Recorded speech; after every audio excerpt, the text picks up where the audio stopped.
We yearn for the minds on this week's episode of the Indie Ball Report podcast.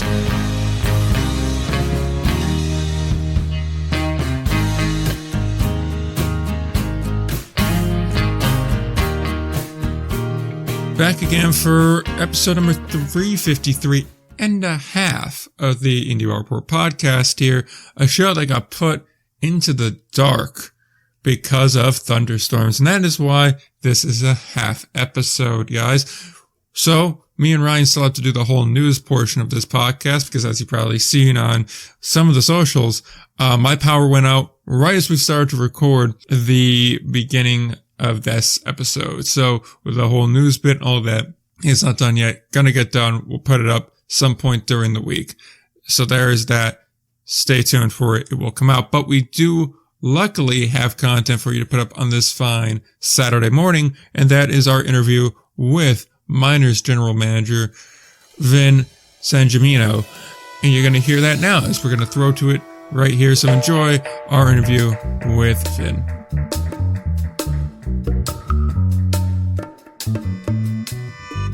We continue the interview series this week with another friend of the pod, and this time it is a general manager instead of a league commissioner. We welcome to the program now Sussex County Miners General Manager Vin Sangemino.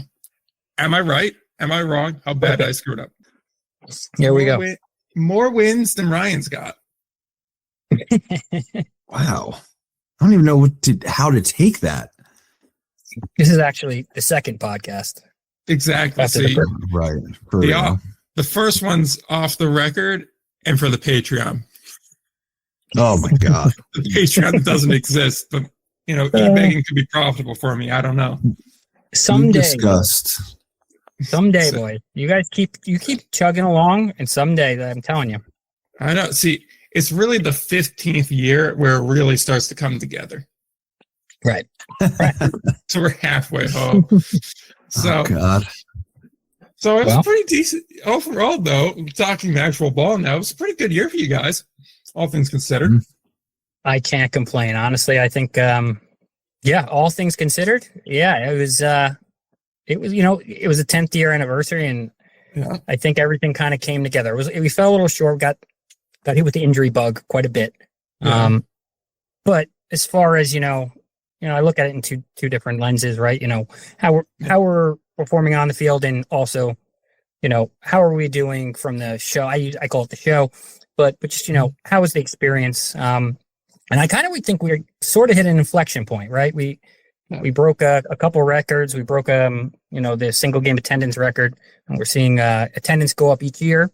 So I'm pretty elated. I think we are ready to kind of take off, and these next couple of years are going to be super crucial for us. I think, I know just from walking the ballpark, I've noticed a lot of the improvements, and generally the vibe around the ballpark has come alive a lot. Even like the playoff game, which traditionally are always hit or miss cell-wise, was pretty well attended, had a great atmosphere to it. And I gotta say, I like the turf. I normally hate turf. As a general rule of thumb, turf was a great decision. Oh man, it made everyone's life so much easier. Plus, pulling tarp, groundskeeper, the whole thing. It really kind of changed everything. It was kind of awesome as far as being able to, this isn't public information yet, boys, but you guys are first to kind of know. We're going to be hosting the Northeast Conference NCAA Championship. Nice. Skylands this year. Yes. Nice. So somebody's going to get a ticket to the big show through Skylands. So we just finalized that, which is pretty cool. It's opened up so many doors for us, right? As far as being able to, my goal is to get that place busy every day. It's when we're in season. So having that ability to do that is it's crucial, to be honest with you. So it's been great. I'm glad that. Did you like it? Did you like the that we kept the warning track? Some people were a little like, why do you guys keep the warning track? Yeah. It needs to still have that kind of baseball feel to it. I will say, and me and Ryan have discussed this before, you do need to add a pit somewhere on the field we're open to where you don't bring me into this. Wait, go on. A pit? Where? What do you mean? So that is the point. Yes. Yeah. Oh, okay. Where indeed? Where would the pit go if there was a pit? Which is an ongoing discussion. We have arguments about like just before, like in front of third base, between third and home. That's a different conversation. Oh, okay. I want to circle back. Speaking of safety issues, no, I firmly agree with keeping the warning track, because while they always say like, oh, the turf warning track has a different feel to it. No. Yeah, I don't know about all that. I mean, I've seen some dudes absolutely smoke a wall before. Now, sometimes I've seen that also because baseball players just don't heed the warning of the warning track, which is the way it's going to go. But I mean, I've seen some guys absolutely rock a wall on a turf field, no warning track. So yeah, I'm all in on that one. It's cool. I mean, it allows us to do some of the other shows that we did. It was different as far as trying to design it, but it's interesting. Did you see Rockland? You see their new? Yes, I did. That's another one where I normally don't like turf, but I've seen that field and it gets burned out, it gets torn up, and the thing is, it's not on the grounds crew at all. It's just that field gets a lot of wear and tear. Oh yeah, and it doesn't matter who's in charge over there. It's the way that grass always was. So, I mean, it's a tough thing. It's an immense challenge, and it's a huge expense, right? To keep on a groundskeeper and to keep a field, looking, good, as far as, so yeah, I just saw the pictures of theirs the other day. It came out nice. The only thing that I don't like about it is I feel like it takes errors out of the game, which is a natural part of the game. Right. And it's just, there's no bad hops or, and the guys at our level, they don't make mistakes on turf really. So that kind of is, but I can't say, it was a blessing to get, because it helped immensely from, having to, tar poles. Ryan, you've been in the business, right? You get it. It's pulling it off, taking it back, pulling it off. It's just getting rid of that was, man, I can't tell you how happy I was when we made that decision. But think of all the interns that won't have the character that they get from a tar pole. Right. I think you should just keep a tarp in the parking lot for them to pull just to get the experience. Right. Just for the vibes.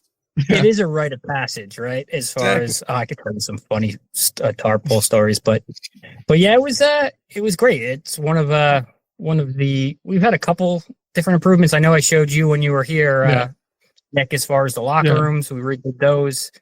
We put in a brand new kid zone in left field. We just put an awning as well for some what is it called, priority seating, some groups, But yeah, I think we're on the right track. We're trying to kind of make it a town center as far as, being the place where in the Sussex area where anyone could come, whether it be wrestling, whether, we also just hired a new a general manager for our academy, Pat Pinkman. Yeah. He's a really great guy. What else did we do? Oh, and recently, what we just bought? The hit track system. Oh, what that is? Like, you see those guys where you could hit in any stadium and like it'll show you where the ball goes. Yeah, so a lot of the influencer types do a lot of stuff with that. I've seen.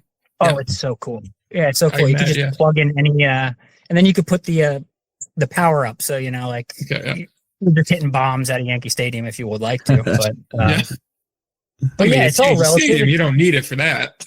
Right. But it all has to work together, right? Like, everything we do for our players right now, they have another tool to get better. And then the kids in the community, they all can come in and use it. And it all works together. All of our, all the improvements we've done, all the investments, we see this place as something that's, highly sustainable. And until we're, a recognizable brand in this market. And when people are thinking, Yankees, Mets, Jets, even the Red Bulls, like we want to be in that conversation, right? So, you got to get serious about it. So we took those steps. Yeah, no, definitely becoming the community asset is something that I definitely see coming more and more. Like I said, I've gone to a lot of games up there under a variety of different management, and this past year is the most lively it's been. Even on nights where it's like, okay, it's middle of the week, it is what it's going to be. It still had a good atmosphere to it, despite whatever might else be going on. So I will definitely give you credit on that. And as far as the facilities go, very impressive so far from what I've seen from that. Thank you, Nick. Yeah, we talked a little bit about this earlier when I talked about your guys' first podcast about me being hired, and I completely understood it because I was an outsider coming in. But I hope that in these 3 or 4 years now that you guys have seen, and I hope that when people are coming on or you guys are hearing through your contacts that the perception in Sussex is not, not that it's. I don't want to say that it was bad or if it was anything, but it's getting better, that we're actually taking the steps to make sure that we are a serious brand and a serious organization. I personally want it to be a place for guys. New Jersey is a very, very competitive state when it comes to professional baseball players. So I want that to be a place that guys know they can come to get right for a couple of years, and hopefully we can get them back, into affiliated baseball. But as far as the experience goes, it's the number one thing. And we talked about it earlier, and I want to bring it back up because I think that it's super important. That I think that indie ball, as a whole, we have to stop competing with Major League Baseball as, we are our own product. We are our own value, and we have to take hold of that. And if we all can focus on, the experience and making this, something we all do and we all buy in on, right? We talked about the bananas a little bit, the B word. I don't want to kind of go crazy there, but there is a niche. There is a demand for the type of experience that we are giving to our fans. I don't think there's another professional baseball type of product where you can get the access and the experience that you kind of get, or at least what we're trying to build in Sussex. Right? Because at the end of the day, you're selling memories, right, guys? Like it's you have to connect with these people, right? Like I think about I've been to tons of professional, Major League Baseball games, professional football games, and I never remember the box scores, but I could remember when Ron Dixon returned the kickoff against the Eagles in 2001, and that place felt like it was about to literally disintegrate, right? So focusing on that has been really what has kind of changed things for us. Really focusing on, when people come here, they have to leave here saying, what the heck was that? Right? Like I've never experienced that at a baseball game. Right. Yeah. And it's had a success, and I think we're on the right track for sure. So, so I appreciate you saying that, because it does mean a lot, because we do work extremely hard. It definitely has been an upgrade. And then you just look at how a lot of the other teams around are performing comparatively, and there is a notable gap between you guys and some of the other ones in the area. I will say that as well.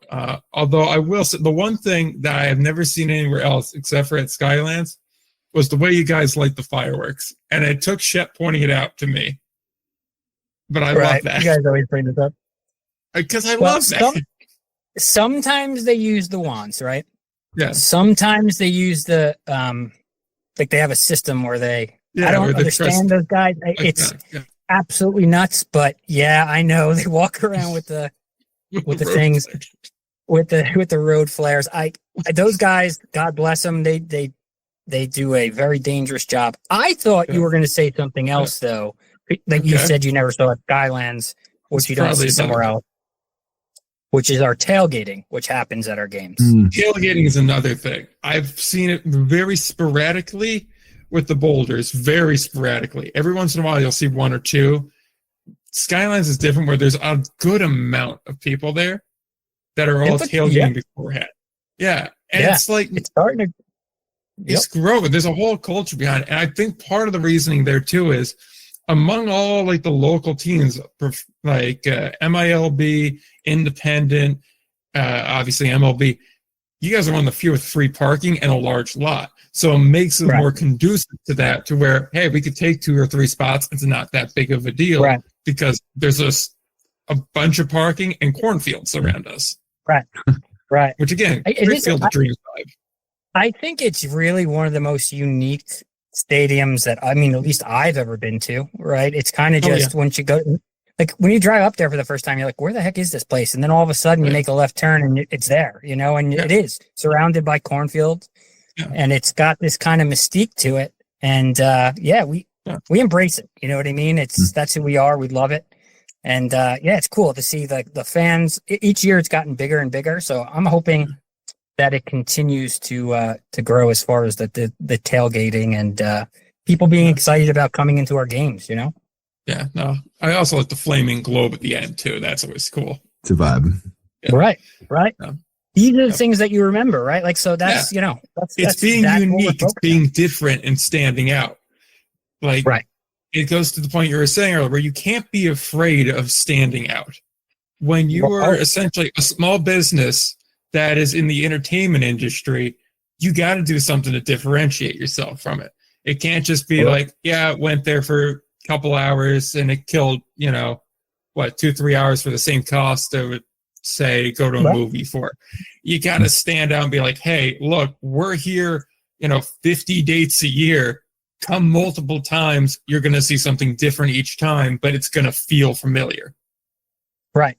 100%. And guess what? If we aren't taking those steps to make that perception and to divine that reality for our guests and our fans, the internet will, right? Yeah. And everybody else will, right? So we have to be kind of, taking those risks. Sometimes like we try things and they just don't go well, right? And they come off bad, but you have to be, we don't have major TV deals to fall on, right? So if we're not pushing the edge and pushing the envelope, we fail, right? And we don't have that luxury of these large market teams, even in our league, right? So we have to kind of push the envelope, and it's interesting. All those things, stick in your head. That's what you remember, right? Yeah. So it's been cool. The globe is a big one. It's cool. It's some people are like, why are you lighting the world on fire? And I'm like, I never really thought of it that way, but but I guess we are. If you think about it, it's really comes out of fire cool. Right. Fire cool. Facts. We do have really good fireworks though too, right? Like our fireworks are pretty good, right? Yeah, no, they're pretty good. I'll give even you though they're being lit with road fires, I would say. That's what makes it really when you get down to it. I think that's what exactly. So exactly. That little parade of trucks that are lined up outside with everyone sitting in the bed or on top of the truck watching them go over the stadium. Because admittedly, sometimes I like to leave a little bit early and watch it from the outside in, because you get almost a cooler look of like firework over stadium and everything. It's just a little bit of a different vibe there. Ryan, I'm going to bring you into this conversation because I realized I've kind of ignored you for a little bit. I feel like I definitely tend to do that to you. So this is like a home game for you, since it's like kind of in your backyard. So I was letting you ride for a second. I mean, I got all sorts of directions I can go here. I mean, you covered so much and we're kind of learning we're like-minded, I guess. But so I'm just going to go right into, I guess, things that interest me, like in the minutia, I guess, of being an indie ball GM. I'm interested by, and we almost touched on this a little bit with Josh last week, Nick, talking about, the amount of effort that goes into sponsorship sales and everything, and how the different front offices have different focuses on things. How do you balance like the really unique pressure that comes with indie ball of you're having to market yourself to those sponsors, but you're also having to market yourself to fans, and you're having to market yourself to players? Like, how do you kind of obviously try to get them working together all you can, but also at certain times you have to sort of, lean one way or another? How do you kind of balance that as you're sort of growing the operation further? It's tough. And as we kind of, and as far as working in the GM is literally, you could list every job that is in the stadium and it's your job, right? Balancing those, I like to everyone to be involved. So right now we actually have one of our players working in our front office in the off season to bridge that gap between, I think where we kind of struggle a little bit is connecting all three of those, right? So with our corporate sales team, having them have a better understanding of what the actual product is, having the players understand what, you guys are here to play professional baseball, but we also have to entertain these people, and we have to make sure that, our sponsors want to, feel value. They want to see that there's value here, right? When we have to get people in the seats. So it's kind of, like I said, we try different things. We have, like I said, one of our guys, he actually got married on the field, Billy Parsons. He's one of our Australian guys. Oh, yeah. Nice. Right. So he's been hanging around in Sussex, and we wanted to have a better connection with basically the front office and the team, so we can kind of figure that out, how we can kind of bridge that gap. But, what I tell our sponsorship team is basically anything is for sale, in the sense of, what do you guys need, right? So we are community focused, and I don't say that really as a buzzword, but in Sussex, in a small market, it's the only way we could really work. And usually, our sponsorships are a little bit more difficult in other markets, right? This year, one, for example, we kind of stole it, but we went to a local plumber, one of the big names and we put toilet seating in. Did you see that? Yeah. Right. That's great. So trying to be fun. The other thing that I've kind of really focused on from coming in is our MC is one of the most important positions in the organization. So rather than just having an intern or somebody do it, that person needs to be the brand ambassador. They have to be Mike Gemma, who does ours. I don't know if you've seen him yet. He does an excellent job of, connecting in games on a personal level with people when it pertains to sponsorship. But this year we'll see a much different product as far as, because we're really working. And like I said, I have Billy in the front office working with us. He's doing, he's doing cold calls.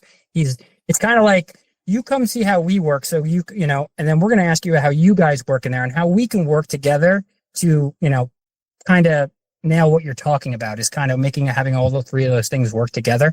But yeah, I don't know if that really answered the question, but there are three different areas that are very, very kind of, especially in Sussex, it's such a personal thing. It's not like, hey, Coca-Cola, come slap your sign on here. It's like, it's mom and pop shops that really do, like, when they're making that investment, we have to deliver on it, because if they don't, right, like, they're going to suffer. It's not like a write-off for them, or, another, it's in the budget, throw them, $10,000-$15,000. No, like, these people are friends. They're close, and we have to work together quite a bit. We've also expanded into other areas. We have a dance team. I say that in quotes. Oh, yeah. I don't want to say in quotes, but they are. When I say a dance team, it's not like the Nick City dancers, right? Like, we're hiring. It's a local, one of the bigger dance studios in the area. They come to like 10, 15 games. Right. So it's kind of like a sponsorship and partnership, right? So their friends and family are coming, buying tickets, right? She's getting, some buzz and some eyes on her brand, and we're both growing together, right? I say that a lot, right? Rising tides raise all ships.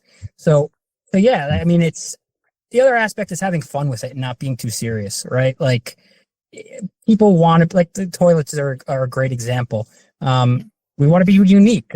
This year we're actually adding in for our fireworks, is what is that? Like a TNT machine? Like, so when you push it down, like the dynamite light the firework. Yeah. But yeah. Anyway, I'm running on, but what else you got, Ryan? I like your questions. No. That's the first time we hear that. Someone appreciates me, Nick. We're up to one. You mentioned it with, something that Nick and I have also said on the pod, the rising tide raised all ships. And you mentioned earlier, another side of that, which is, kind of understanding what you're competing with. So you mentioned now you're not really competing with other leagues or other teams, even necessarily, like, when it comes to the business side of things. And you aren't, competing, as you said, with like MLB or going to the, whatever else. Right. Can you sort of expand a little bit on what your view is of not only, like, what are you competing with against rather, and also, how can maybe everybody better collaborate within the market of indie ball to help each other out a little bit, and understand that, we're not going to sink each other unless we're actively working against each other.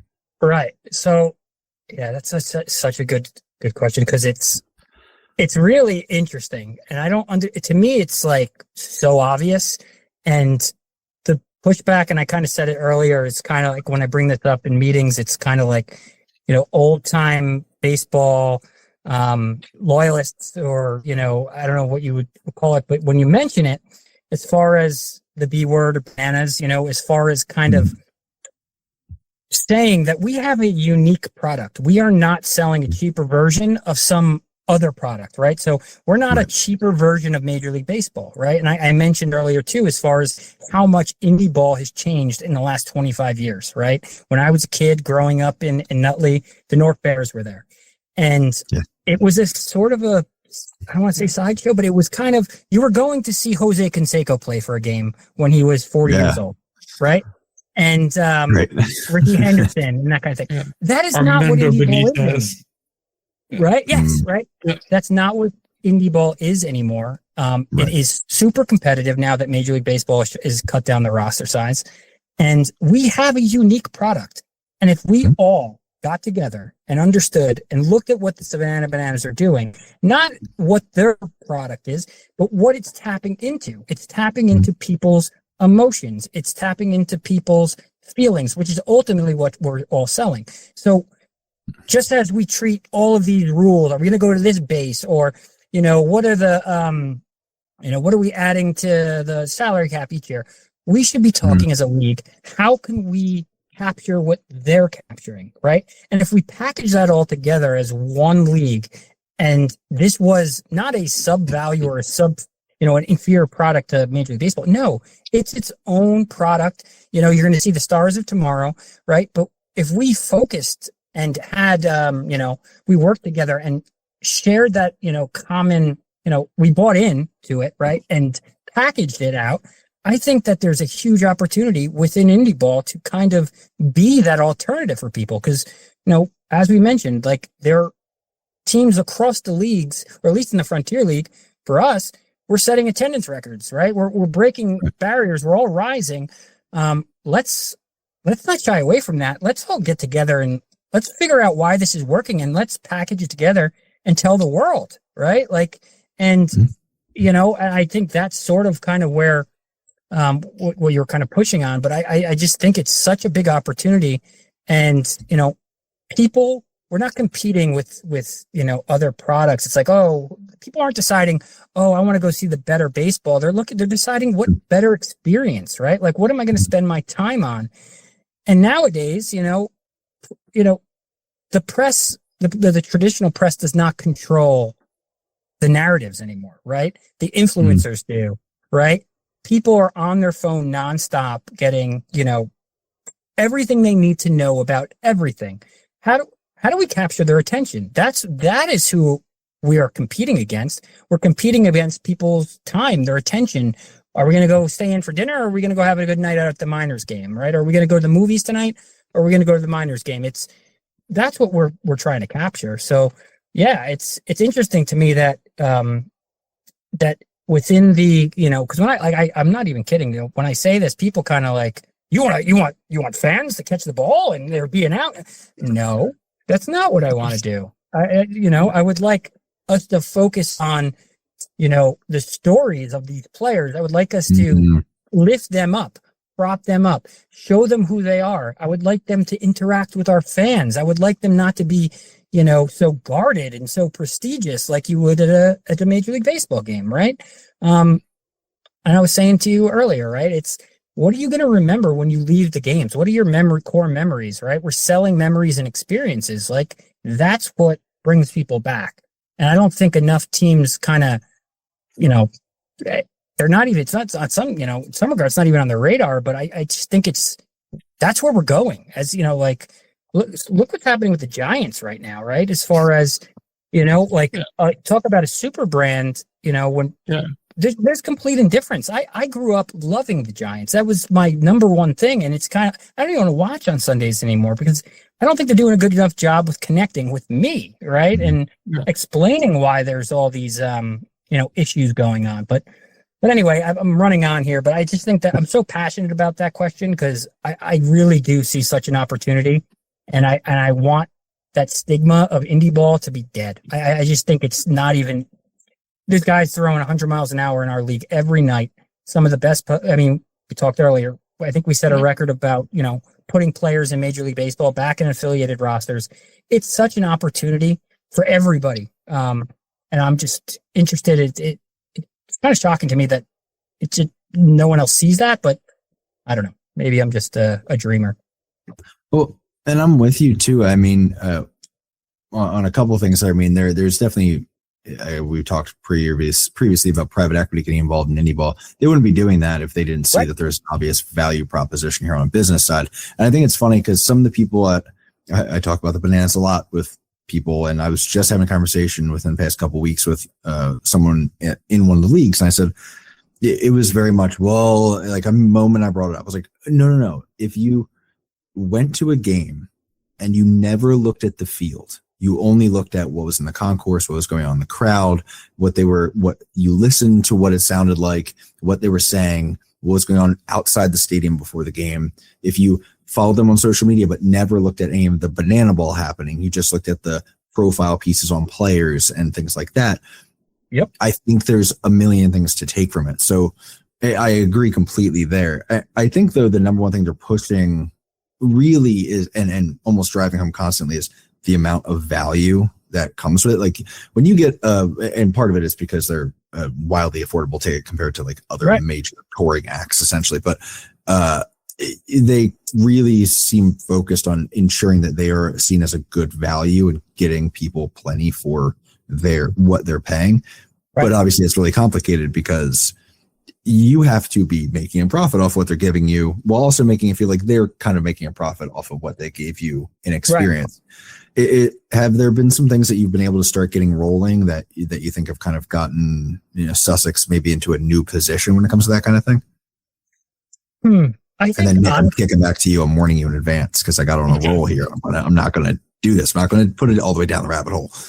I think that's an interesting question. I think, yes, I think we focused, I've got three principles, perception, relevance, and connection, right? That's what we focus on, right? Everything else will, as far as data goes and, looking at all of these metrics, and if we do those three things right, everything else will fall into place. And I think we've focused more on, quality.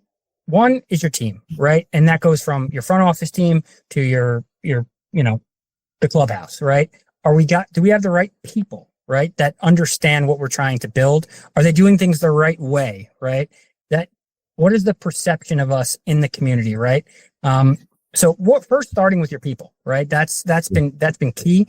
And then kind of just like we kind of said earlier, it's kind of like, let's push this button today. Let's see if it works, right? And I said the MC is, your most important position in, outside of the, I'm talking on game day here, and basically setting that tone. And we try everything, right? We don't shy away from, oh, that's kind of nuts, or that doesn't fit in at a baseball game, that honestly, and I think coming in and when I came on, we had to kind of get back to the fundamentals, as far as, what my, research or talking with other people around the league, what the perception of the team was, fixing the little things, right? Like communicating with teams. A lot of people get upset about where our hotel is and they think we do it on purpose. And it's like, no, it's just, we have 5 hotels in a 30-mile radius. And this is the one that's easiest for us that, we apologize. When they come in, we treat them with respect. We treat them like, how we want to be treated when we go on the road. And we've just gotten closer with our fans, right? Like when I say community, it really is a community. And I think kind of, making them feel that this is their team rather than this is a privilege to be here has been a really big, I don't want to say indicator, but just sort of the things that you're talking about in sense of what has kind of helped change things, right? And gentlemen, I think like the ball is just starting to roll right for us. And I think, the future is definitely bright and we just have to keep on getting better. That's and being honest with ourselves, right? Like when we suck, we have to be honest about it, right? And we have to own it, Yeah. Those are my key principles. And I think that kind of answered what you were saying, or what you were asking. But if I didn't, please expand and I'd be happy to go on. No, you did. That's interesting. Sort of the look at, the perception and how that sort of relates to things and how you can kind of go about addressing it, but also almost setting a standard That's Right. fast. It's interesting to see like the intentionality because I will be honest too. A lot of the front offices that I've sort of come to be like, wow, I really admire the way they do that. And then I bring up something and they go, oh, I didn't even think about that. I'm like, oh, well, that worked out for you. All right. Nick, as promised, since it's your podcast, back to you. Yeah. So shifting the tonally completely. I got at, as a guy that is a Rutgers alum, Big East days too, which I guess opponent beating them matters more, Quebec or Seton Hall? Quebec, 100%. Dude, We always beat Seton Hall. You know, I know what that feels like. We don't beat Quebec or haven't in the past as much as that I would like. And honestly, that's that on the field. Let's talk on the field, boys. Yeah. That we are the rebellion. We are set on taking down that empire. And we, you know, last year, I think we got some injuries, bugs. We got a lot of injuries, we had our non all-star 400 hitting left fielder get hurt. But lost Mackay too. People don't forget. Okay. Mackay, I mean, in fairness, you hit 400, you should be in the All-Star game. In fairness. Right. Mackay, how much work you do. Yeah. And a lot of those pieces are coming back. We're going to start rolling out, our press releases. I think maybe tomorrow we're going to talk. Obviously we're bringing back Widge and Simon as far as the, management goes. We signed a shortstop. I'll wait for his press release to go out. He's good. Okay. Kids got excited about him, but yeah, we are 100% in on being Quebec's thorn moving forward. And I got to tell you, we went to the league meetings and their GM. Okay. Yeah, this is a funny story. Mike Patellian. I can't pronounce his last name. Awesome guy. Yeah. What frustrates me so much about Quebec, right? Yeah. Is that they win every year and they are the greatest people you will ever meet. Yeah. They are all quality, great people.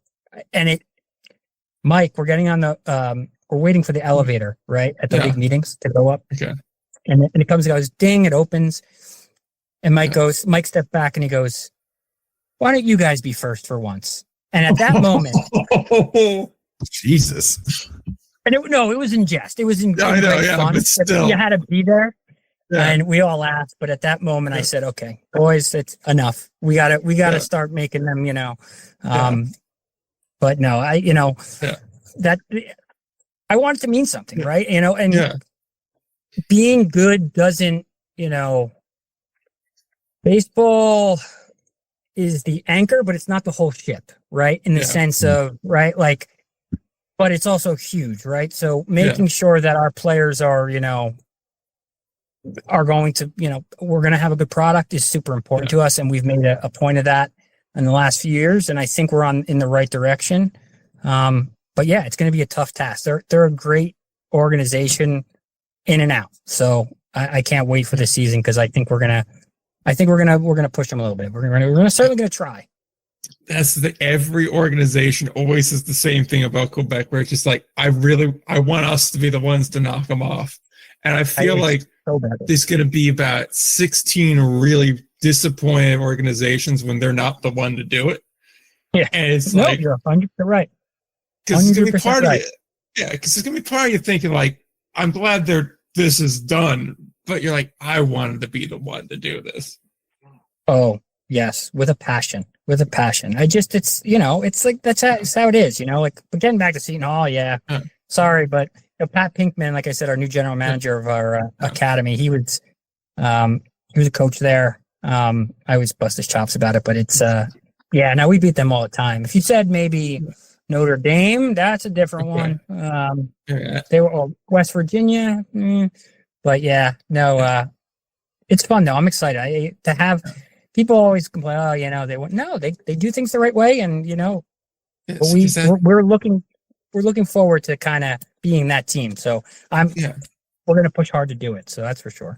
Yeah, it's the one constant, no matter what league they're in, they find a way. And that's what's frustrating, but that's what you appreciate about them too. And that's what, like, you hate them as a standpoint of like, they're a media competitor, all of that, but you respect the process so much because you see what goes into this and you know how hard it is just to win one.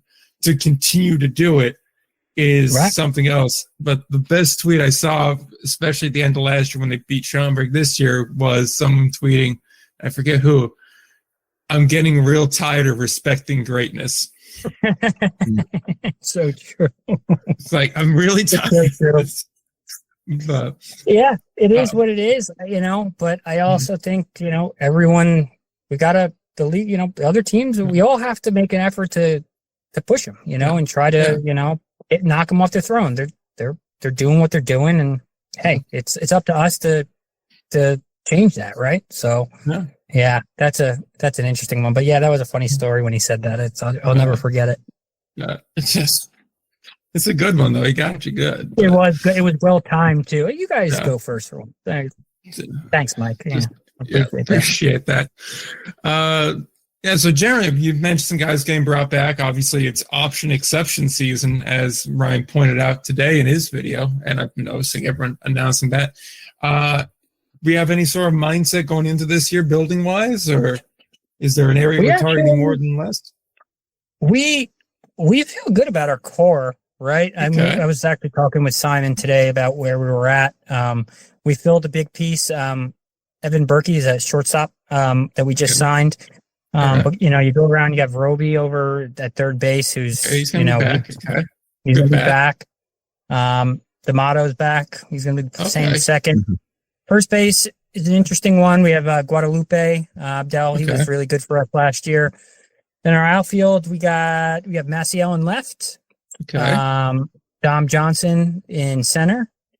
And right, I think Backstrom may play a little right this year. I'm going to move him out there a little bit.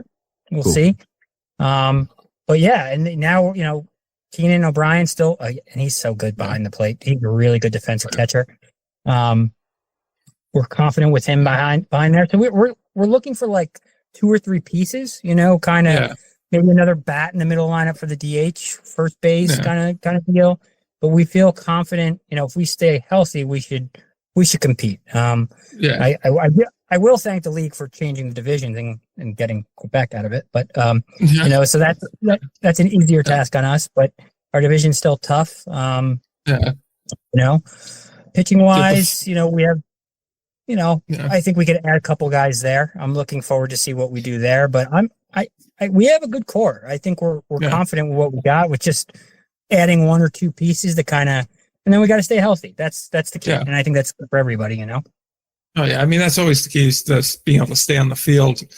I mean, the one downside with the division realignment though is the North Carolina trips. That is kind of a bummer, having to go all the way down there, which kind of really suck for down east too, being that they got to just keep going back up to the tri-state.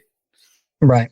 It is difficult, especially when you're playing a team 6 in a row. It starts getting not good for anybody. It's not good for the fans. It's not good for the players. You got to get in and out. But last year was okay. We managed well with it. It was good to have them in the league. They're great people too. Met them all at the league meetings. But yeah,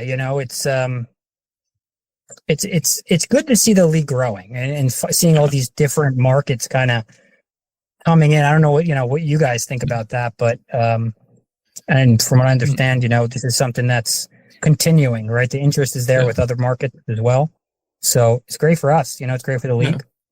I mean, as long as everybody's well ran, I mean, the diversity is good. You get to see different teams, even just as simple as different uniform combinations and different faces coming through as a positive. Right. And that is a good thing. It's just and we've seen some leagues do it worse than others, when you rush into things and then you're kind of left, figuring it out. Looking at you, particular Western League that is currently in a gold rush situation. Right. Yeah. But we'll leave that. It's tough. It takes, and even going back to Quebec, it's interesting because they're, what are they, over 22 years in or something? What are they? How many years? I think it's over 25, I think. it took them, in talking to them and having conversations over beer, it took them 10 to 15 years to get to a point where, things were stable, right? It takes time. It doesn't happen overnight. We only play for 4 months, right? So it takes time, and it's super important. You have to have, everyone has to be bought in, right? And you have to have a good, from the top down, from ownership to, your interns. Otherwise, it's just going to be a struggle for everybody. You know how hard our season is. Oh yeah. Yep. And Quebec is 26 years in. 26, right? Yeah. Started in 99. So it puts things in perspective to seeing where they are, and it took them 10 to 15 years to get out of that struggle, right? So it's just tough. You have to go in with that mindset. If it can't be a an overnight thing. It's gotta. It takes blood, sweat, and tears in what we do. Definitely, literally. Ryan, I'm not sure if you have anything else left to add, but I'll let you go there because I got one more for you. Okay. It's a 3-parter. Okay. Oh, dear God. Same theme.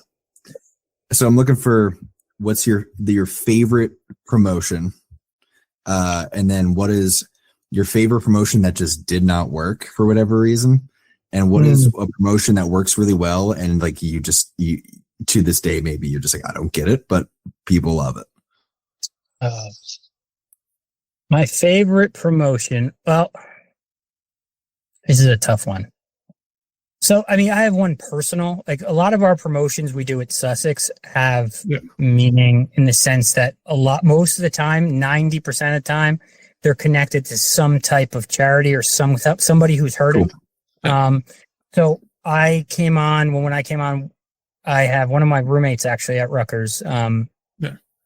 He's a state trooper, and, we got together and it's called Battle of the Badges. We do a softball game, and then I actually had we signed a state trooper who actually played in a couple games, and he was actually pretty good. And that one I love because it's just something that, every year we're putting, or the first year we raised, I think around like $13,000 for a boy who needed a wheelchair. So that one's my favorite is because we always fly the helicopter over. So it's nothing, that anybody else is doing or anything, but just to me personally, being able to, the next year was for a couple of police officers who were shot and killed in the line of duty.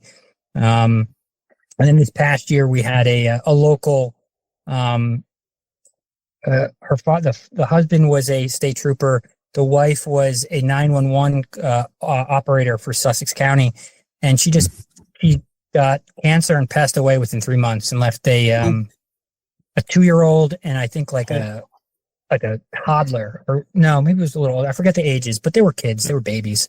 Yeah. And we raised a ton of money for them. And handing them that check right around the holidays was awesome for me. The other ones that didn't work. There's a bunch that, that don't really, that don't always hit home. We do a lot of like last year we did some movies, not movies. We did through the decades for music, like 70s, 80s, and, that didn't really work. It didn't really push the needle that much. I'm trying to think of one that's like, the one that kind of shocks me that works the most is the Manly Man Night, and it's always pretty fun and exciting to see like 12 random drunk guys pulling kegs and doing all push-ups and stuff like that, and that's people freaking they love it. They absolutely love it. And as it goes, and people get more I guess relaxed. I'll just put it that way at the ballpark. It gets a little bit. One guy was doing the keg push couple years ago, and he's pushing it, and he accidentally hit the bridge of his nose, and blood just started pouring out everywhere. So that one was, that one I don't get it. I would never do it, but people seem to like it. What was the third one, Rye? I think you covered it, right? Because it was one that you thought, just one. A volume failed of to launch that and you thought would work. Misunderstood one. Yeah. Yeah. What do you guys think of this one? So this year, I don't know if I should say this because I think it's a good one. We're gonna do a house party night, right? With like beer pong, right? No, like so we put the that's a kids vibe. down. I'm trying to do maybe like a solo cup giveaway with the Miners logo on it, and it's like bring your iPod, right? Bring your iPod with your old playlists, and you could put it in the pavilion, play a little beer pong. So much Zed getting played. Right, like just people Zed love and Little John. I think there's something to it. As long as you you gotta like cultivate the vibe with it a little bit. Right. But like with house party, you need to do that. But there's something there. Yeah, like something around that. We got to figure out. Yeah, you're right. You got to figure out how to do it. But I think that one's a cool one. Circle back on the bananas thought. I do think they can get away with certain things and making them work because they are very hands-on with like the vibe. Like some things you're like, it should be cool, but like the crowd might not show up with the right energy for it. Right. So like you have to almost like bring that energy to it. And I think that's the kind of thing where it fits in that, where that could go real bad and be just like those things where it's on the concourse and no one's there. But or it could be like really exactly what you're trying to draw up.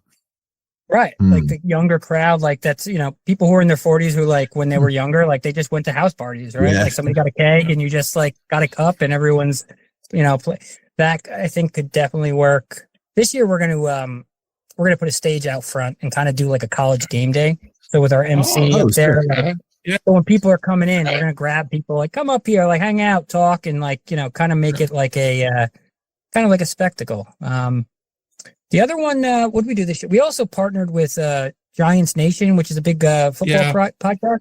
That went exceptionally well. Cross market.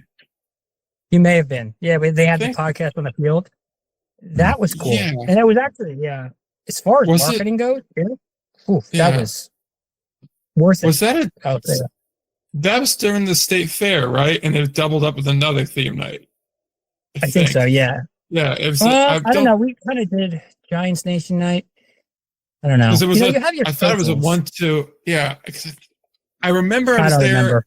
Yeah. I think it was. I don't remember. It may have been like doubled with Harry Potter night or something. That night is crazy. I mean, I want to talk about those guys, we open at 4 on Saturdays, right? And the gate was down, like it was past the, way past the globe, like into the parking lot. People love the wands. I'm a huge Harry Potter fan myself. That's always a really successful one. What else is there that's interesting? I don't know. We're working on our schedule now that things are slowing down. I think we're going to do 2 drone shows. Have you guys seen a drone show yet? I have not seen the drone. No, I haven't seen that. We did it in Lexington, but no. You got to get it. You got to have more than you got to have at least 300 drones. It was an early iteration. That's right. I gotcha. I hear you. And I think I tell you what, when we did ours for the 10th anniversary, I was shocked. It was something completely different than fireworks, and it was cool. I got to say, I was impressed to see like it all light up. Schaumburg does a really good job with it too. They pair the fireworks with the drone show, which is super cool. Okay. Yeah, something to think about. We're thinking about we're exploring different things as that goes, but I think we're going to try to have 2 of them this year. So it's going to be a fun season. Right, you got to come down to a game, man. Hey, man. I'm an easy sell. Yeah. We'll get you guys. Or you guys do a podcast from the stadium. That'd be cool. That's a good idea. I mean, that's easy enough for me. I mean, I could put everything in my car and drive up there, be there in an hour. So that's not really, a challenge from my end. It's more getting the Reading guy here. Well, we can get up there. Talk amongst yourselves. Let me know. That works for me. But maybe even on a drone show night. Who knows? Nick will we'll make it work from there. We'll hop on stage pregame. 100%. Honestly, that's the play. Do a game, college game day style. It's gonna be Let me know. It'll be like I said. It'll be exciting, gentlemen. Yeah, we've stolen like an hour and a half of your time. So if you want to promote anything, feel free to right now. So that way we don't have to steal any more of your time. I think I promoted as much as I can. I think I was really excited, like I said, to when, getting to meet you and talk to you. And it was, like I said, it's interesting to me. Me and my wife laughed when I told them, like, oh, I was going on this podcast. They're like, oh, those guys, it was funny, but it's a good litmus test to kind of see over this amount of time, what we've accomplished. And, I just appreciate you guys covering us, your support. And, come out. If you're listening to this, come out to a Miners game and you're going to get a different experience. And come and say hello. So I appreciate you guys. Yeah, we're happy to do it. We're happy to have you on. It was a fun time talking ball. Yeah, likewise. And I know I'm going to be up there a lot this summer because, extremely easy to get up there, and I enjoy going up there. It's a fun time. Yeah, well, I appreciate it. It's been a journey, and I can't wait to see what the next couple of years bring us. Right.